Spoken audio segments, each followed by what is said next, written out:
Okay, let's go.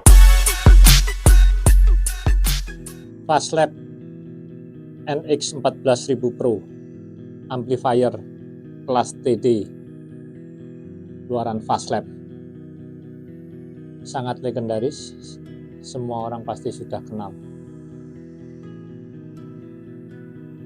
Berikut adalah tampilan dan fasilitas pada panel bagian belakang.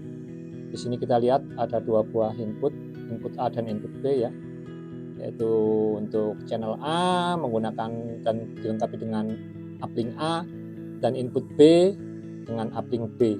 Uplink ini gunanya untuk disambungkan ke perangkat lain ya, bisa power amplifier lain misalnya. Konektor ini menggunakan tipe XLR atau juga biasa disebut Canon.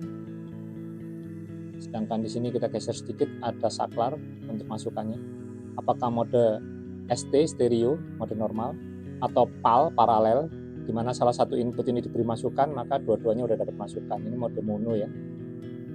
Sedangkan BR atau bridge adalah mode di mana kedua channel ini digabung menjadi satu sehingga menjadi channel dengan power yang lebih besar ya, atau biasa disebut juga BTL.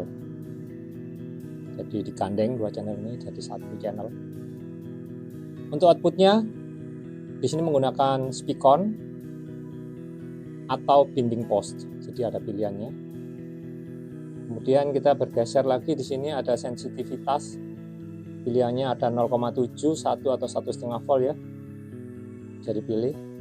Dan di sini ada juga ground lift, di mana pilihannya adalah kita sambungkan ke mode ground normal atau kita lift, kita angkat, jadi tidak secara langsung disambungkan ke ground. Ini digunakan ketika misalnya terjadi dengung untuk menghindari beda potensial antar peralatan ya. Jadi ketika antar perangkat terjadi beda tegangan misalnya di groundnya, maka bisa terjadi dengung. Nah ini kalau di lift bisa kita hindari. Normalnya kita menggunakan groundnya. Di sini untuk sekring menggunakan sekring biasa. Jadi dua sekring ini sebetulnya di paralel ya. Jadi kalau dua-duanya putus baru putus. Tapi kalau salah satu putus masih bekerja. Tapi harusnya kalau konslet ya dua-duanya putus. Kenapa pakai dua? Karena diharapkan bisa lebih handal ya ketika terjadi bad contact.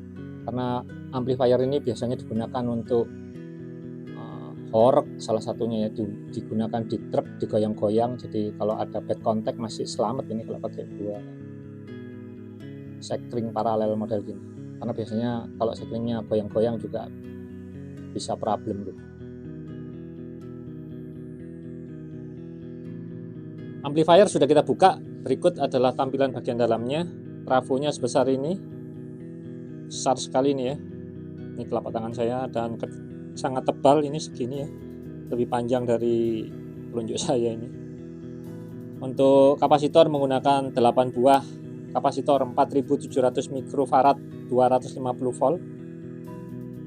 Memang secara nilai kapasitansi ini cuman 4700 mikro, tapi ingat ini 250 volt, sehingga kalau dikalikan tegangannya ini masih jauh lebih besar daripada 80 volt tapi 10.000 mikro. 10.000 mikro 80 volt itu lebih kecil daripada satu buah 4700 mikro 250 volt.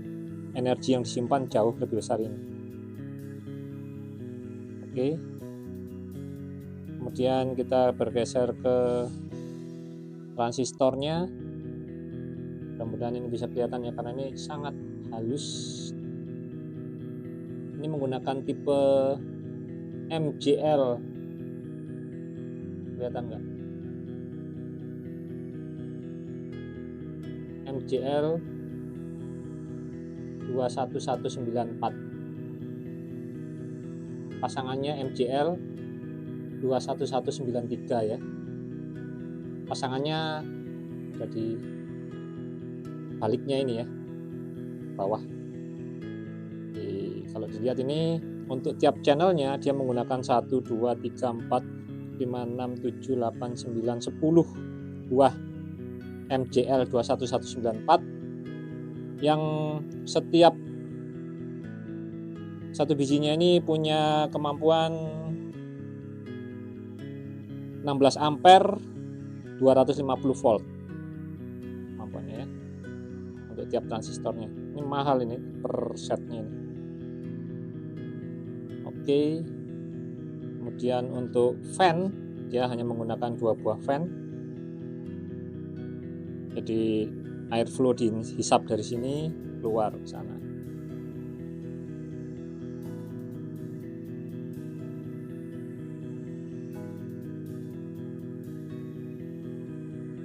Power amplifier sudah kita hidupkan. Mari kita ukur tegangan DC-nya ya. Sini ya.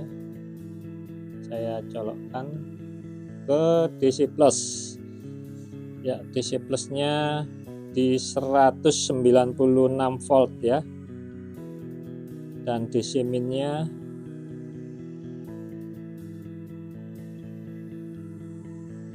di minus 196 volt juga. Cukup tinggi ini ya. Ini cukup untuk membuat kita kesetrum ini kalau tegangan setinggi ini. Ini kelas TD ya, sehingga nanti akan ada trackingnya di mana tegangan ini akan mengikuti kebutuhan saat volume dibuka ya. Jadi tidak semuanya 196 volt ini langsung diumpankan ke rangkaian, tapi akan dimasukkan ke rangkaian sesuai dengan kebutuhannya, sehingga kelas TD ini cukup efisien.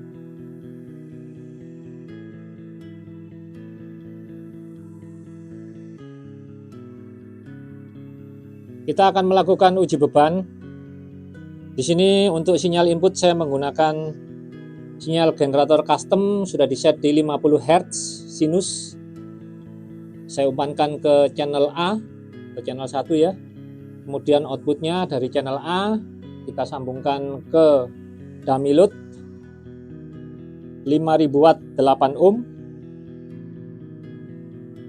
Dan kita akan lihat hasilnya di multimeter yang sudah diset di volt AC dan osiloskop untuk melihat sinyal klipnya. Oke. Langsung saja kita mulai memberikan sinyal masukan. Ini kita buka untuk channel A, kita lihat. Oke, sinus sudah mulai keluar. Kita naikkan terus sampai maksimal di 106 volt ya. Ini tidak terjadi clipping ya. 106 volt. Dan kita lihat di sini volume A sudah maksimum ya. Beban juga sudah panas ini. Kita lihat berapa temperaturnya. 100 derajat. Oke, kita kecilkan lagi.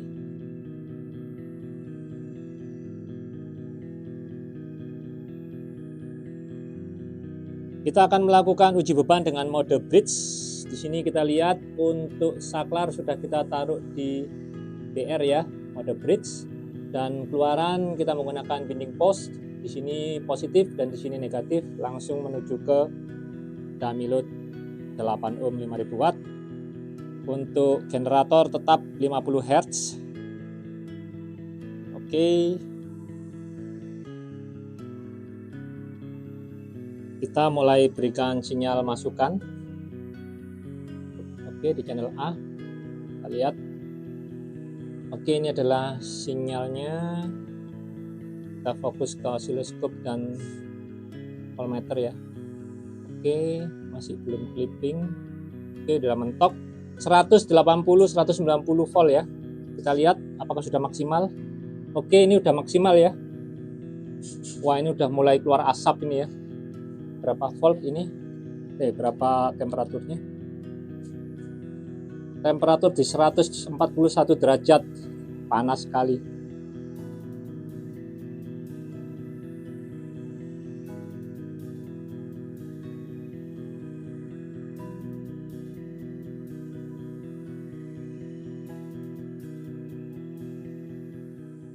Terima kasih. Kasih